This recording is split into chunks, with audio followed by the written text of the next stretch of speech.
Good evening all you beautiful subscribers out there, and a very warm welcome to you all back to the channel. And thank you from the bottom of my heart for still following me, still subscribing to my channel, still being with me on this journey. I really appreciate it from the bottom of my heart, and there's a lot of love and respect coming out of this cab. Got the window open at the moment, so you're gonna hear a bit of noise, because if I've got the window closed, it's gonna be like a sweat box in here. It's horrendous. It's warm, sticky, humid, it's close, it's horrible. I think it's about 21 degrees at the moment, but it just feels a lot hotter. So me and my wife have reached a milestone in our lives. We have reached 30 years together.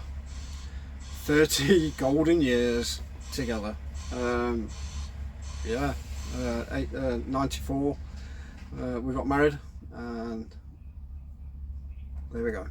30 years, 30 blissful, beautiful years. Yeah, like any other marriage, you get your ups, you get your downs, you get your good times, you get your bad times, you get your laughs, you get your tears, but it's all a part of life's rich tapestry, and that's what we go through in a marriage. No marriage is a bed of roses. Even the royals, they have disastrous marriages and stuff like that. You've got to make it work. You've got to work at these things. You've got to commit, and you've got to share. You've got to be selfless, which I am not. I'm the most selfish bloke in the world. I really am. But I've had a lot of lessons, should I say, from my wife to make me a better person. And with me doing my Modern Wealthy as well, which took me, I've done 54 years of my life before I started doing Modern Welfare, and then a year and a bit ago I started doing it, and it brought out a lot in me that I thought I never had deep inside. A lot of qualities that I'd lost in the past, especially as a youngster and as a child. As we all know, as you grow up as a child, you're very creative, you're very adventurous, you're fearless, you're dogged determination about you. There's a lot of things there that you were when you was a child that you lose when you're growing up, and that's what happens. You don't become more creative because you lose all that. As soon as you leave school and you start working, you lose it all. You become fearful of things. You become afraid of things. There's a plethora of things that we lose as a child that we as we mature in our ages, and it's a shame. It really is. But when I did the Modern Wealthy, that's what sparked in my mind to be a lot more creative, which is what I'm doing with my ads on Google, which I've been doing, and I've as you know, I've been collecting leads, emails, or subscribers, or whatever you want to call them, which is a marketer's dream at the end of the day. That's their paycheck. And as soon as I start getting into the affiliate side of things, and things might change. Who knows? But yeah, that's what I'm trying to get across to you, is that Modern Wealthy is more than just it's not a Ponzi scheme. It's not a pyramid scheme or anything like that. It's there for life. It's not a get rich scheme neither. It's something that you probably want to leave a legacy behind, because it's your business at the end of the day. It's a business that you run yourself. So yeah, I'll like I say, I'll drop a link in the description. If you want to check it out, check it out. If not, then my website will be at the top there. Just go into there, and there's pages and pages of it. Read it. Like I say, just check it out. So yeah, what did I say? So I'm going down Southampton tonight. I'm off down Southampton tonight. I've got 3 drops, no collection. My latest one, and it is going to be a long shift. It's probably going to be about 12-13 hours, because my final drop is at Lidl, and that doesn't open up until 5 o'clock. And then you've got a self-tip, which could take anything up to 45 minutes after they've checked it all and everything. And then I've got to drive another 3.5 hours back. Beautiful. So yeah, I'm looking at getting back pretty late.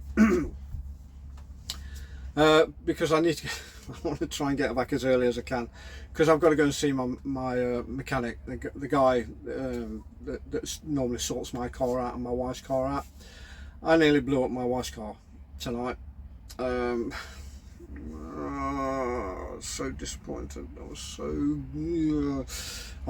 I was looking on, because I changed my wife's spark plugs. I think I mentioned it a few videos ago. I changed the spark plugs, tightened them up, and I thought, oh crap, have I done them too tight? I don't know, can't remember. Do I need to? Do I need a torque setting or something like that? It says torque setting. It's the first time I've changed a spark plug in, crikey, 30 odd years. So I went down to this, I looked on the internet first, and it says, yeah, Audi A4 spark plugs torque to 27 newtons, or whatever it is for torque setting, 27. I thought, well, okay. So I went down to this car parts place and says, mate, you got a torque wrench for spark plugs?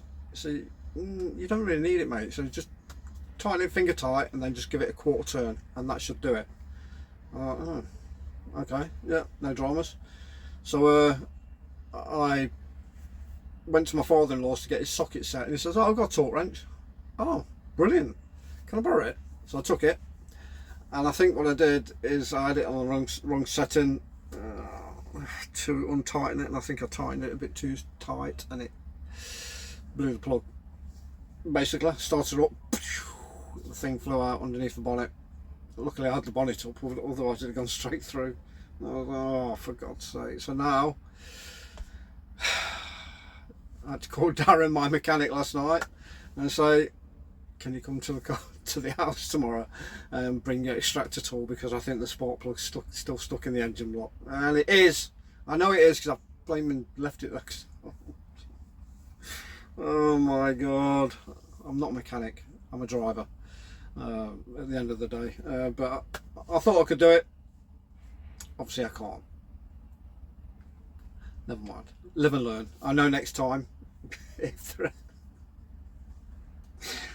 there ever will be a next time, because I'll also just go, no, take it down the garage. Okay, yeah, no worries. So yeah, I've blown that, never mind. So that's that. Nothing else. They're coming out again.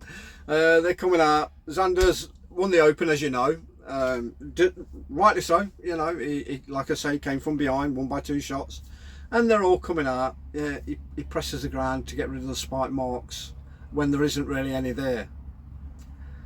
Really? I'm sorry, have you got a camera above where he's looking that you can see where the spike marks? Yeah, it's about 3 foot out, and he's pressing the ground a bit too firmly. No, I'm sorry, but it's just up, and you know, I'm not saying that he's cheating, but the ruling changed.